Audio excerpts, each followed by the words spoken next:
आप सभी सम्मानित साथियों को सादर जय भीम। आज मैं भारत के संविधान के इतिहास और निर्माण प्रक्रिया के संबंध में चर्चा की शुरुआत करूंगा। बाबा साहब आम्बेडकर को भारत के संविधान का शिल्पीकार कहा जाता है। इस प्रकार बाबा साहब ने भारत के संविधान की रचना कर संविधान जनक और संविधान पिता के पदवी प्राप्त किए। भारत का संविधान विश्व का बृहत्तम संविधान है। इसमें 395 धाराएं हैं। इस प्रकार भारत के संविधान का निर्माण करके बाबा साहब ने कहा है कि संविधान न केवल अधिवक्ताओं का एक दस्तावेज है, बल्कि यह जीवन रूपी गाड़ी का पहिया है। बाबा साहब ने ऐसा इसलिए कहा कि हमारा संविधान न केवल विधि शास्त्र है, बल्कि हमारा संविधान एक नीति शास्त्र भी है। वह लोगों में लोगों के प्रति बंधुत्व भावना सिखाता है, मानववाद की शिक्षा देता है और वैज्ञानिक दृष्टिकोण विकसित करने की देशना देता है। भारत के संविधान का जो निर्माण बाबा साहब ने किया, वह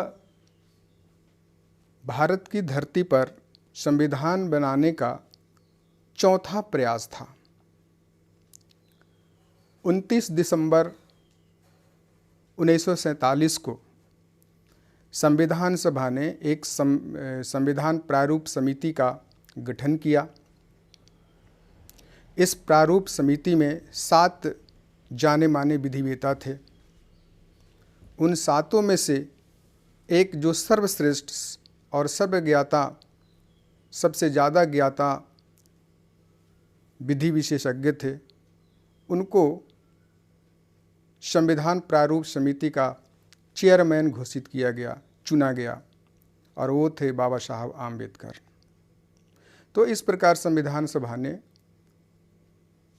जो 29 दिसंबर 1947 को संविधान प्रारूप समिति का निर्माण किया, वह भारतीयों द्वारा संविधान निर्माण का चौथा प्रयास था।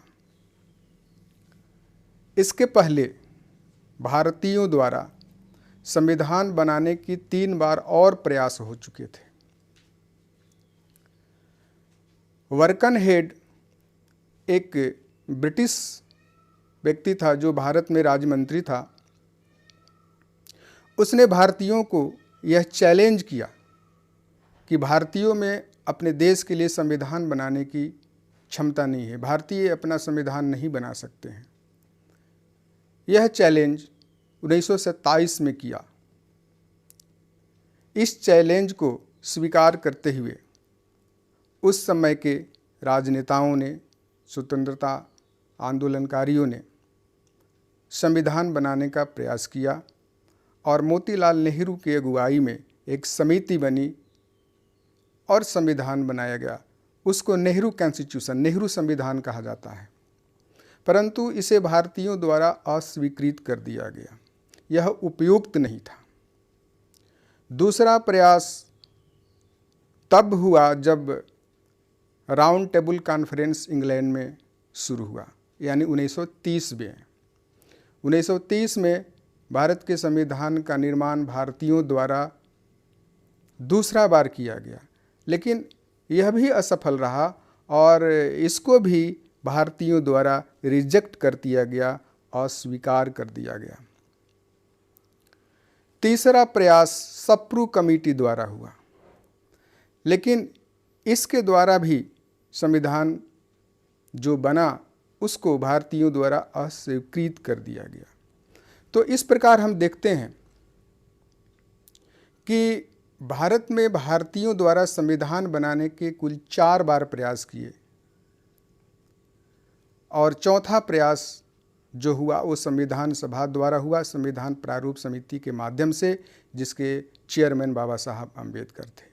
और इस चौथे प्रयास में बाबा साहब को जिम्मेवारी सौंपी गई। उस जिम्मेवारी को उन्होंने इतना बखूबी सुंदर ढंग से निभाया कि वह दुनिया का विशालतम और अनुत्तर संविधान के रूप में प्रस्तुत हुआ। ये तो रहा भारतीयों द्वारा अपने देश के लिए संविधान बनाने का इतिहास। हम सब जानते हैं कि भारत में अंग्रेज़ों का 200 साल तक शासन रहा। सबसे पहले अंग्रेज हमारे देश में 1608 ईस्वी में आए थे और 1757 में लॉर्ड क्लाइव के अगुवाई में सिराजुद्दौला को हरा करके उन्होंने भारत पर विजय हासिल किया और तब से अंग्रेज़ों की शासन सत्ता स्थापित हुई। लेकिन तब सीधे ब्रिटिश हुकूमत शासन नहीं करती थी, तब ईस्ट इंडिया कंपनी का रूल था।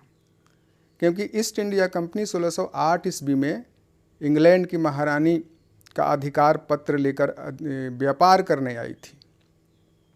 लेकिन भारतीयों को स्थिति को देख करके, इनकी कमजोरी, असंगठनशीलता और आपस में जात पात ऊंच नीच के आधार पर लड़ने झगड़ने की जो प्रवृत्ति है, उसको देख करके उन्होंने फ़ायदा उठाया और सिराजुद्दौला को हरा करके वो पहली बार 1757 में भारत को जीता। तो इस प्रकार 1757 से लेकर के 1857 तक ईस्ट इंडिया कंपनी का रूल रहता है। इस ईस्ट इंडिया कंपनी ने भारत में कुछ रूल बनाए, कुछ रेगुलेशन बनाए, कुछ एक्ट्स बनाए। क्योंकि इसके पहले भारत में कोई रूल रेगुलेशन नहीं था, कोई एक्ट नहीं था। हिंदू लोग मनुस्मृति के आधार पर और मुस्लिम लोग कुरान के आधार पर शासित होते थे। जाति आधारित फैसला होते थे। वर्ण व्यवस्था न्याय व्यवस्था में स्पष्ट परिलक्षित होता था। 1773 ईस्वी में ईस्ट इंडिया कंपनी ने रेगुलेशन एक्ट पास किया और भारत भर में कानून को एक समान करने का प्रयास किया गया। इसी ईस्ट इंडिया कंपनी के द्वारा या कंपनी रूल द्वारा बहुत सारे भारत में सुधार किए गए, जैसे सती प्रथा को ख़त्म किया गया, ये चक्र पूजा को, गंगा प्रवाह को, चक्र पूजा को, नरबली को, ऐसे बहुत से कानून थे जो ब्रिटिशरों द्वारा ख़त्म किया गया। 1757 से 1857 तक ईस्ट इंडिया कंपनी का शासन रहा और 1858 में सीधे ब्रिटिश हुकूमत भारत की सत्ता को हस्तांतरण कर लिया और तब से ब्रिटिश रूल सीधे भारत पर शासन करने लगी। तो इस प्रकार भारत में ब्रिटिश राज को दो भागों में बांटा जा सकता है। एक ईस्ट इंडिया कंपनी रूल जो 1757 से लेकर के 1857 तक 100 साल का था, और दूसरा ब्रिटिश रूल जो 1858 से लेकर के 1947 तक रहा। तो भारत में तो ये चौथे प्रयास में भारत का संविधान बनाया, लेकिन अंग्रेज़ों ने भी भारत के लिए भारत में संविधान बनाया। ब्रिटिश जब भारत में सत्ता टेक ओवर लिए तो सबसे पहले जो उन्होंने संविधान बनाया वो 1919 में बनाया। आप सब जानते हैं कि ज्योतिबा फुले का आंदोलन 1848 में शुरू होता है। उसके बाद साहू जी महाराज का आंदोलन होता है, सामाजिक परिवर्तन की लड़ाई शुरू होती है, परिवर्तन की बात होती है और उसमें उन्होंने बहुजनों के हक और अधिकार के लिए संघर्ष किए। तो 1919 में गवर्नमेंट एक्ट ऑफ इंडिया 1919 में जो भारत का संविधान था अंग्रेज़ों का बनाया हुआ, उसमें जो भारतीयों के पॉलिटिकल राइट्स मिले, जो राजनीतिक अधिकार मिले, उन राजनीतिक अधिकारों में बहुजनों का भी कुछ अधिकार था। और इस एक्ट में, इस संविधान में, गवर्नमेंट एक्ट ऑफ इंडिया 1919 में महामना ज्योतिबा फुले और साहू जी के संघर्षों का रूप देखने को मिला। उनके संघर्षों के परिणाम के स्वरूप बहुजनों को कुछ अधिकार उसमें मिले। दूसरा संविधान अंग्रेज़ों ने 1935 में बनाया, जिसको कहा जाता है गवर्नमेंट एक्ट ऑफ इंडिया 1935।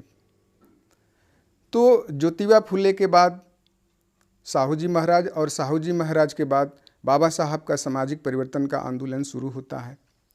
बाबा साहब ने 1935 के एक्ट में बहुत सारे अधिकार को शामिल करवाए जो दलितों, पिछड़ों और अल्पसंख्यकों के हित के लिए था।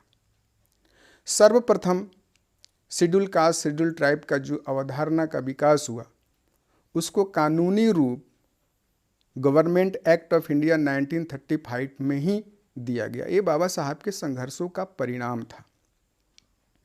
तो इस प्रकार हम देखते हैं कि भारत में कैसे संविधान को बनाने का प्रयास किया गया और जो भारत में जो धर्म आधारित शासन व्यवस्था था उसको एक कानून आधारित रूप कैसे देने का प्रयास किया गया। तो इस प्रकार जो भारत का जो अंतिम संविधान बना वो बाबा साहब द्वारा बनाया गया और बाबा साहब ने उस समय बहुत ही पीड़ा को सहते हुए, क्योंकि बाबा साहब डायबिटीज़ के मरीज़ थे, उनका डायबिटीज़ अनियंत्रित था, काफ मसल में काफ़ी पेन होता था, तो वो रात भर जा कर के भारत का संविधान बनाए।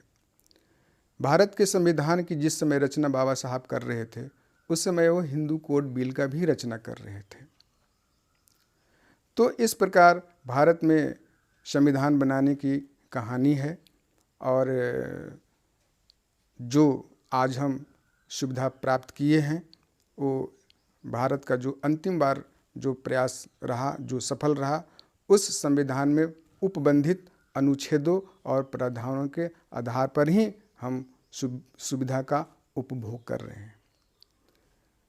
आज इतना ही। अगले बार हम बात करेंगे कि संविधान सभा की कार्यवाही कैसे हुई और इसके बाद आगे का क्या क्या प्रक्रिया हुआ। आज इतना ही। धन्यवाद। जय भीम, जय भारत।